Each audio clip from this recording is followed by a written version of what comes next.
يا مساء الخير، يلا بينا نفطر أكلة من أكلات أمهاتنا زمان، وفي نفس الوقت هي أكلة مغذية جدا.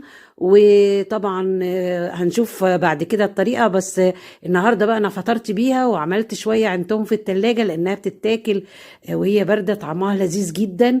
وعملت بقى في الولاد بيحبوها بالسمسم، وفي بقى بيحبوها السمسم مع البصل، وفي بيحبوها بالبصل بس.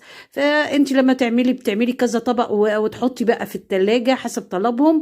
وطبعا انا لما بجيب اكلات الفطار دي ده بيبقى فطاري، وفي نفس الوقت بقترح عليكم اكلات كده صحية ومغذية.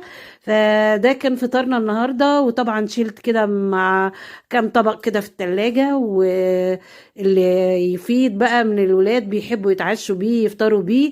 كده كده جنب شوية جرجير كده على ليمون مخلل ورغيفين عيش. وكان في بصلة بس نسيت احطها بالخل وبالهنا والشفا، وربنا يديمها النعمة علينا.